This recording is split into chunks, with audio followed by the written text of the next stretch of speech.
Yesterday I endeavored to explain that the confusion of our dreams arises from the fact that man, either unconsciously or semi-consciously, leaves the physical sense world and crosses the so-called threshold, and while asleep passes over into the supersensible, the spiritual world.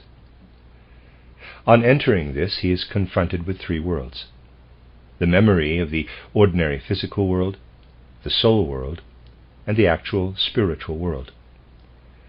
The experiences, both inner and outer, which we have in ordinary existence in our earth life, are composed of the revelations of all three worlds. But these divide up when we enter the supersensible world in sleep. What we then experience is thus not related to the right world, and this creates the illusion, the delusion, which the ordinary memory consciousness experiences in dreams. The imaginative consciousness does not merely see the dream, it looks at it from without. When, in physical space, we gaze at a distant point, we are, by means of imagination, looking at something present in time. We do not only remember what we have dreamt, but we look at what is being dreamt. Thus only do we gain a right concept of dreams, and we recognize that our dreams are only interpreted aright when they are not supposed to relate to the naturalistic physical world, but to their connection with the spiritual world, and in most cases to the moral world. The dream does not signify what it expresses if its contents are interpreted physically, but it does if we interpret its contents morally and spiritually. The dream I alluded to yesterday, for instance, is an example of dream confusion, in which one finds oneself walking out in a nude state among crowds of people and suffering agonies of shame. I drew your attention to the fact that because we are confronted with three worlds, this affects the whole attitude of our soul in the dream consciousness. If we regard such a dream in the right way, we see that it reveals a content which appears physical, but really seeks to reveal in the physical something spiritual and moral. Anyone having such a dream should not dwell upon the direct cause of the dream, as seen in consecutive physical pictures, but should rather ask himself, have I, perhaps in my day consciousness, sometimes a tendency not to give a true inward impression of myself to others? Have I, perhaps, the habit of clothing myself too much in garments of conventionality, and of disguising myself in all sorts of ways by doing what is customary to do in the outer world? Have I the peculiarity of not revealing my inner being in all honor, but giving a false impression? If a man thinks along these lines, he will gradually come to the moral, spiritual interpretation of dreams. He does not relate what he sees to the natural world, which I described yesterday as being below. He relates it to the world I then described as above, the spiritual world. He says to himself, when I passed into the supersensible world during sleep, I was approached by spiritual beings, inhabitants of the supersensible world, who told me I ought not to clothe myself in false, untrue garments, but to show myself as I really am inwardly, as human being, as soul and spirit. If a dream is interpreted in this way, we can arrive at its moral spiritual truth, and a great number of dreams can be thus interpreted. Men of an earlier epoch of human development, on going to sleep, became aware in their dreamlike imagery of the guardian of the threshold, and respected the warning given by him not to carry into the spiritual world what lives in the physical sense world. If they had dreamt of themselves as walking naked in the streets, it would never have occurred to them to interpret that as anything to be ashamed of, for that would only apply to the physical world and the physical body. They would have been guided by the warning that what applies to the physical world does not hold good in the spiritual world. What appears in the spiritual world is what the gods say to men, and must be accepted as the utterance, the revelation of the gods.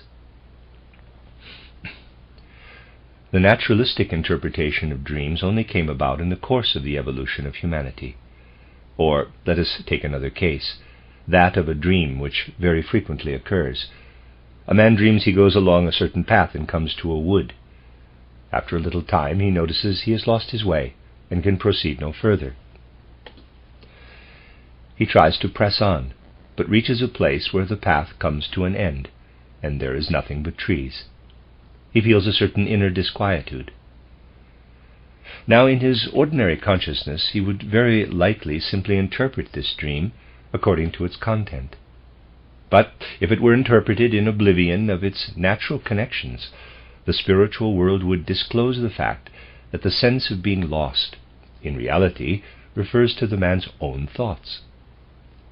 But in our waking consciousness, we do not like to admit the confusion of our thoughts, or how often it occurs that they reach a point beyond which they cannot get and constantly revolve in a circle. This is a peculiarity common to many persons in our present civilization.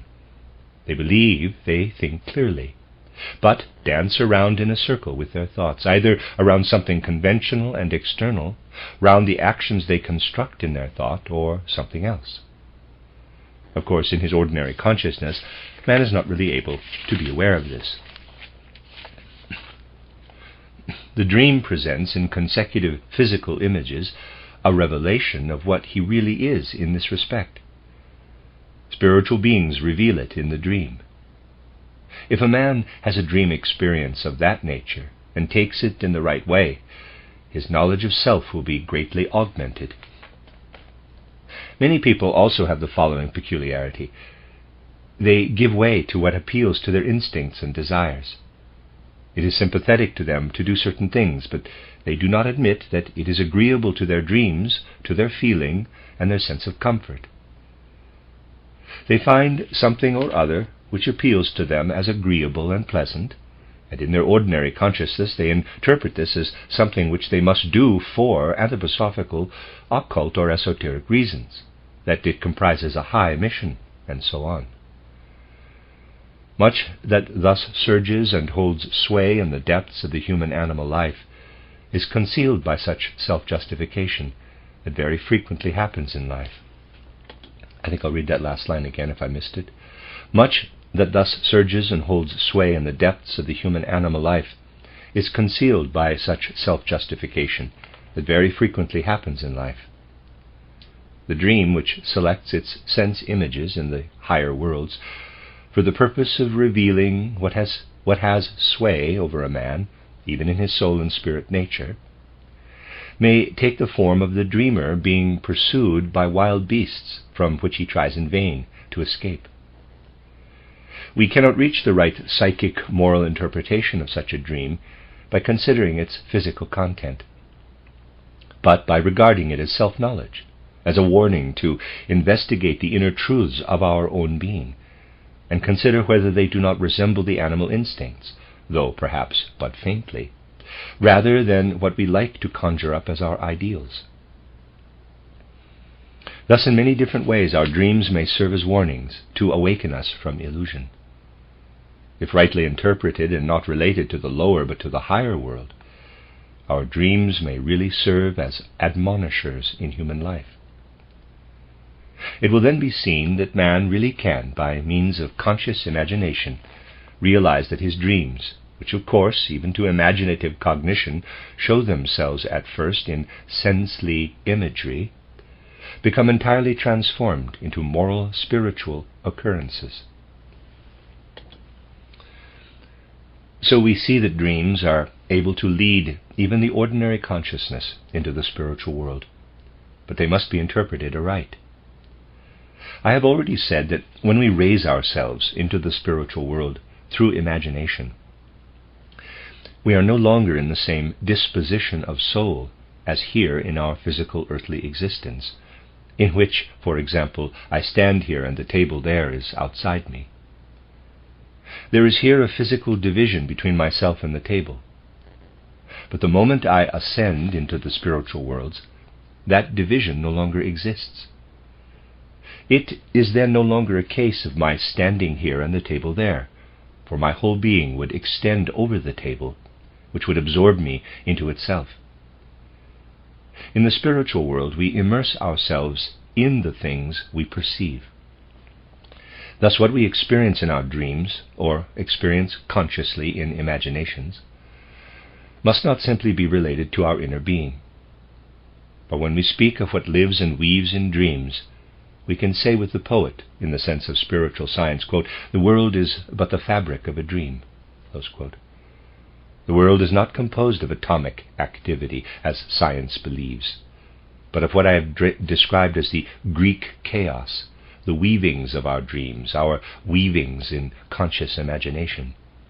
These are subjective-objective, not purely subjective. In this dream weaving can be found the explanations of many of the conditions existing in the world. If we examine a seed, for example, we ought not to try to account for it according to the laws of physics or chemistry. A scientist who only perceives the physical and chemical laws in a seed or an embryo may give an explanation of them, but within them nature dreams. Underlying them is what weaves and lives in dreams. Consider the seed of a plant. Dreams weave and move within it. The intellect, which only studies the laws of nature, cannot enter there. We must penetrate that with the human force which otherwise dwells in dreams or in conscious imagination. Now, something of the nature of what lives in the seed lives in our whole organism throughout our earth existence. Therefore, in our human organism, we must not only seek for the action of chemical and physical forces, but when we contemplate the physical being of man, with his external physical contours, we must not regard him as that which dwells in the earthly physical world of sense. For behind the man we find something else, which cannot be seen by physical eyes or heard by physical ears, but which can be perceived by imaginative cognition, and also experienced in dreams as unconscious imagination. Nature dreams in the whole body of man. She does not think as man thinks with his intellect. She dreams. And from her dreams comes the guidance of our powers of digestion and our forces of growth. All these are directed from out of our dreams. That is why when we look back in earth life, we start chiefly from our own epoch. What shall we call this age of ours? We can name it after a single one of its signs, and call it the age of the typewriter. Starting backward from the age of the typewriter, we come to the age when printing first began. Then going further back still, we come to the Roman age, to the Greek, and finally to the Oriental age, in which the Vedas are to be found. Beyond that, we have no external records. Notwithstanding the many treasures excavated and discovered in the tombs of kings, there is a time when outer records fail, to which we must travel back through mere imaginative and inspirational spiritual cognition. We then reach a boundary behind which, for the ordinary consciousness, lies the past as something indefinite, as sleep lies behind the dream. And indeed, if we go back into the evolution of time and world, we come to this dream veil, which we can experience every night in sleep. If we approach this with conscious imagination, the more distant past gleams behind in spiritual fashion. But it appears different to the world we recognize with our intellect and by means of ancient records. The distant past of the development of the world, which lies behind the dream veil, shows man in direct union with divine spirits, being himself still a divine soul being. And the divine spiritual beings, whose destiny did not lead them to take embodiment on the earth, were there embodied together with man, who was awaiting his earthly embodiment. Thus, when we look back historically to this veil of chaos, to this dream veil in the distant past, behind the millennia of which I have spoken in the last few days, we perceive a direct spiritual intercourse of the still spiritual soul in man, with the man who was to live completely on the earth. We shall now see how these things, which are connected with the development of mankind, are also connected with cosmic evolution. Where inspired imagination can perceive this veil in a far distant past, we can see how even in cosmic evolution, of which we shall speak more fully, the moon separates from the earth, which was formerly one with it. The moon splits off and goes out into cosmic space to circle round the earth. We look back to the dream veil, to the veil of imagination, and behind that we find the earth still united with the moon, and men holding direct intercourse with divine spiritual beings. We find how just at the time when the veil appears in retrospective observation in the imagination, occurs an important cosmic event. The moon separates from the earth in a very different form, and goes out into cosmic space as an independent cosmic body. So that we look back to an earthly, human, and cosmic evolution, in which the earth was still united with the moon. But even then man was already there, though in a spiritual psychic condition. However far back we look, we can find no epoch in cosmic evolution in which we do not find the beginnings of man. From the standpoint of spiritual science, we cannot say the earth evolved for millions of years in an inorganic way, with lower beings alone, and then man came into existence.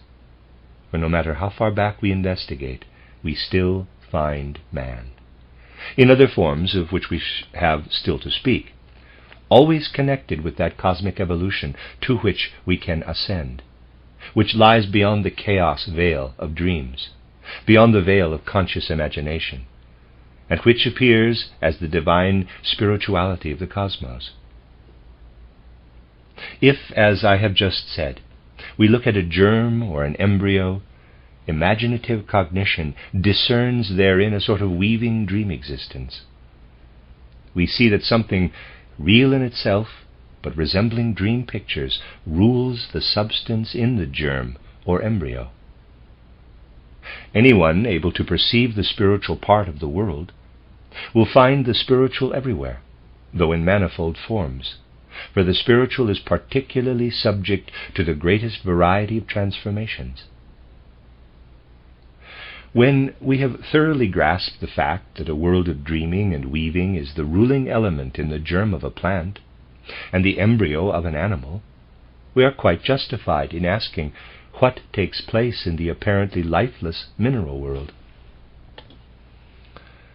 When we look out of our windows here at Penmanmar, or walk along its streets, we see the bare mountains, the apparently lifeless world, and the question comes into our minds: if a dream life rules in the plant germ, what happens to the expanse of rocks and mountains spread out before our gaze?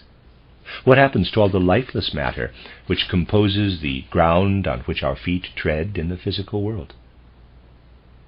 If we can discover in the plants a spiritual element which, with comparative ease, engages the substance in a dreamlike weaving, we can, with imaginative cognition, also discern a spiritual element in the rocky masses, a spiritual element having a concrete, separate existence. This, however, we find does not consist of a dreamlike life, but of a condition of deep sleep. When you gaze at the mountains here, you must not think of a general state of slumbering haziness, but must conceive of concrete separate beings, spiritual beings asleep in the mass of rocky substance. Later on we shall see how these spiritual beings came into existence through the breaking away of higher spiritual beings, beings possessing a higher state of consciousness. They cast off these other beings, who in their present condition of life possess only a sleeping consciousness, and these sleeping elementary beings are asleep in all parts of the lifeless world outside. Thus, when we walk over these rocky hills, we should be conscious of the fact that in the ground beneath our feet there is a spiritual weaving, a spiritual life of separate, concrete spiritual beings.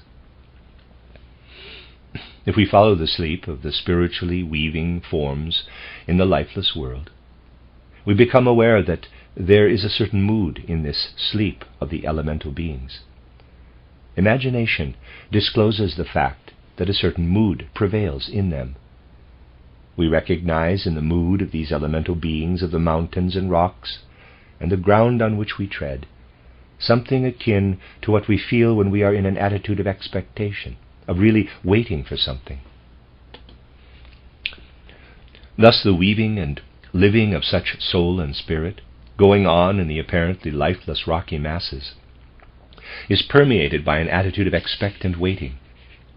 Inspiration, and more particularly intuition, if we transport ourselves into the inner part of these beings, teaches us that they are waiting their waking, their waking into a state of dream. All that we see in the mountains around us is waiting for the time when it shall be able to dream, the time when, in dream consciousness, it shall be able to take possession of the earth substance, now crushed into lifeless matter, and once again charm forth the plant nature as embryonic germ from these rocks and mountains visible to us. These beings in particular display to our soul life a wonderful magic in nature, a creating out of spirituality.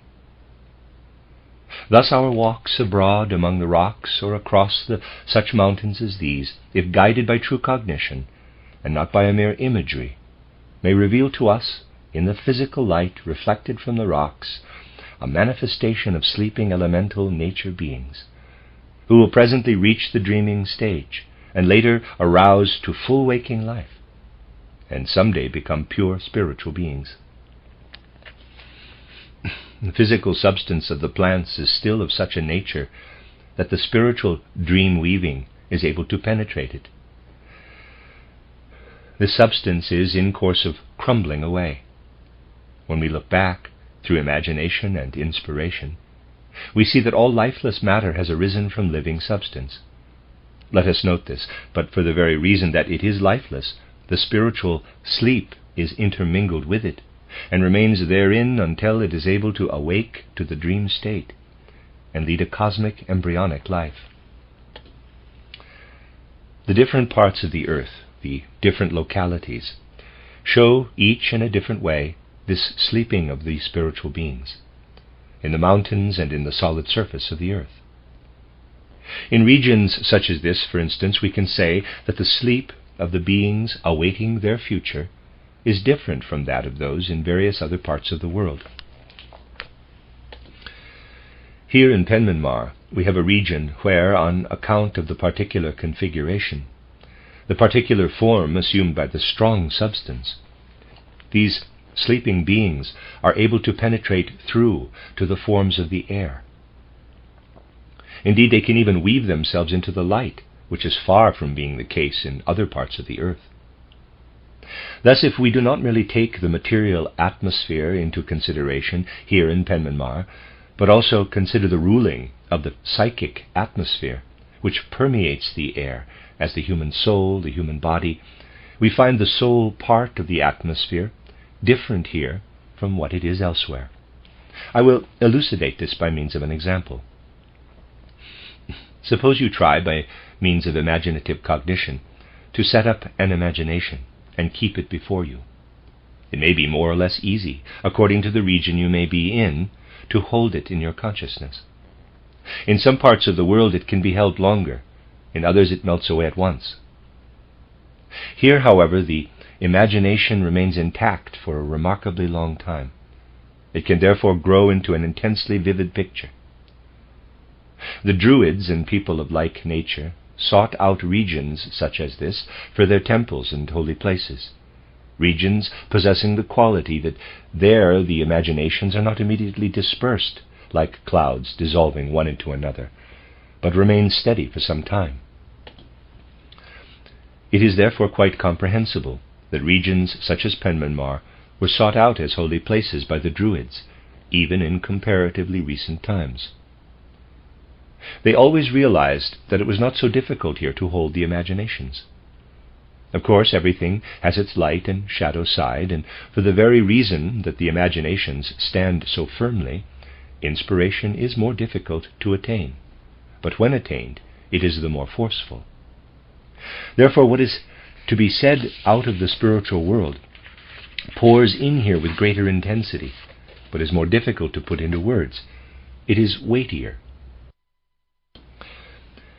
Thus, in a spiritual respect, it is quite possible to note differences in different parts of the world.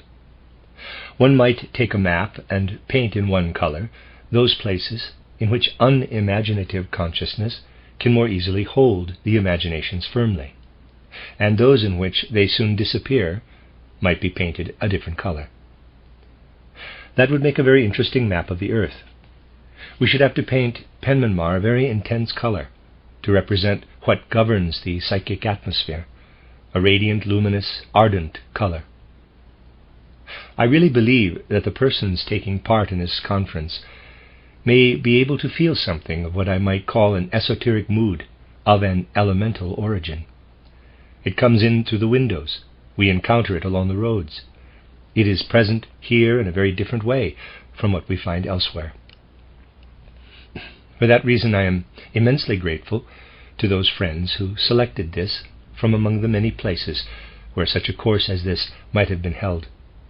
I am enormously grateful to them for having chosen a place where the esoteric mood meets us in the very street. It can be found elsewhere, but not so easily, not met with face to face. Therefore, this course, from the point of view just mentioned, will hold a particularly beautiful place in the whole evolution of the anthroposophical movement. By means of descriptions such as those given, it will be seen that between the physical sense world and the spiritual supersensible world there lies a boundary, which is rightly called the threshold of the spiritual world. In various ways I have drawn attention to the fact that this threshold must be crossed, and this will be gone into more minutely later. But you will already have gathered from these lectures that in older times of the evolution of humanity, this crossing was different from what it is at the present historical moment. In former times, men could cross the threshold in a different way, because they then possessed a dreamlike consciousness even in the day, and they thereby possessed what I might call a more intensive consciousness of the supersensible. They passed the dweller on the threshold in the manner described, in a semi-conscious, dreamlike way, between going to sleep and waking. The transition which I still have to define is a transition from the older, less free condition to a humanity which is becoming more and more free. The lack of freedom, the action of external forces acting on the will, was connected with the fact that every time man went to sleep and awoke, he became to some extent aware of the guardian of the threshold, who stood there as an admonisher. That unfree condition has now passed into one in which vision into the spiritual world has vanished from present-day consciousness, but men have thereby become more and more free. This forms one of the principles of human progress. It can therefore be said that because in the course of their evolution men had to be led to freedom, they lost much that of old came to them from the spiritual world. What was thus lost must now be regained, along the paths which anthroposophy is able to point out, now in the historical moment when the striving to regain this must commence. Relics inherited from older times, when human beings bore a different relationship to the supersensible world, are still to be found among all sorts of people today. Therefore, in the consciousness of persons completely under the influence of the forces of intellectualism, there is a clearly defined boundary between what they experience in the sense world and what lies above in the world of the spirit. This is so sharply defined that the most advanced minds of the present day refuse to admit the possibility of man's transcending it. Now, I have already mentioned, when I sketched out the paths leading into the supersensible world, that the threshold can be crossed, and that man can enter that world with full consciousness. But there are still old inherited faculties, remaining from the time when man entered it more by instinct, more unconsciously. He then bore within him, during his day consciousness, more of what came from the spiritual world, and there are heritages of that time still at work in man's present stage of evolution. These are of such a nature that we must above all learn to understand them by means of spiritual cognition. For if they are not rightly understood, they can be misinterpreted in various ways.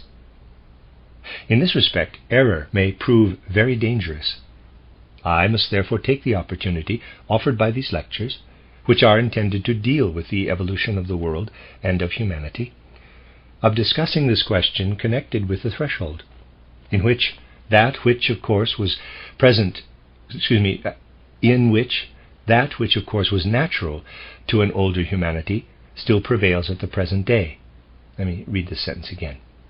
I must therefore take the opportunity offered by these lectures, which are intended to deal with the evolution of the world and of humanity, of discussing this question connected with the threshold, in which that which of course was natural to an older humanity still prevails at the present day, and which, if not dealt with from a sufficiently lucid knowledge of the subject, may lead into dangerous illusions. To the ordinary consciousness, anything pertaining to the threshold between the sensible and the supersensible worlds is of the nature of a vision.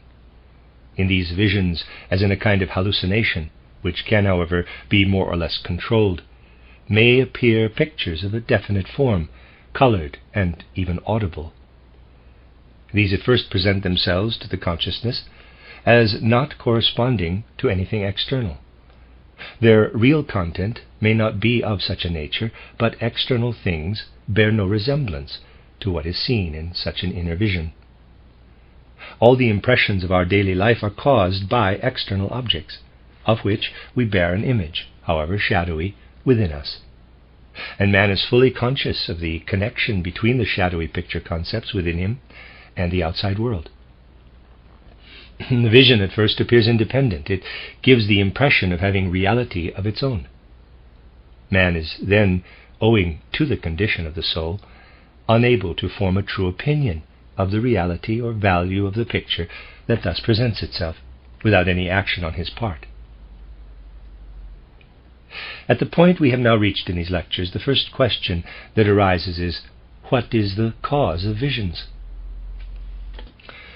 Well, visions arise because man still has the inner capacity of carrying over into the waking world what he experiences in sleep, and to draw into his concepts what he has perceived externally by means of his senses. Whether I look at a clock, which has an outer physical existence, and form an inner picture of it, or whether I experience in sleep the configuration of the country as the inner reality of something external, these two occurrences are in a certain respect different. The difference consists in the fact that I control the one, and so am able to shade it off and level it, whereas I am not master of the other. There I do not carry something pertaining to the present into my conceptual life, but something experienced in a previous sleep, perhaps some time ago when my soul was outside the body, and of this I form a vision. In olden times of man's evolution, when the relation to the physical and spiritual was regulated by instinct, such visions were quite natural occurrences.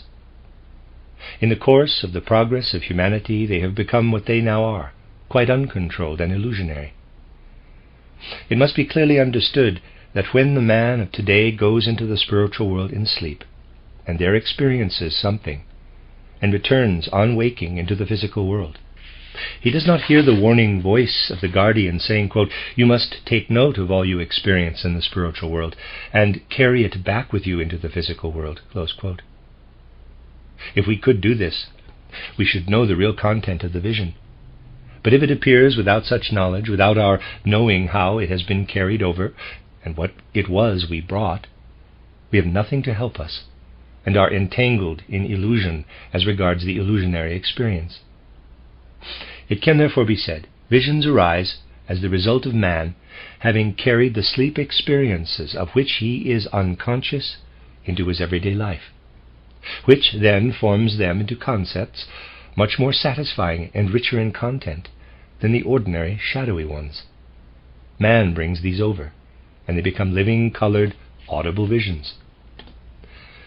Another kind arises through man carrying over into his sleeping life the feelings belonging to physical life. If he carries these into his open sleep life, carries them, so to speak, into the open sea of his life of sleep, he will be warned and prevented from doing anything foolish.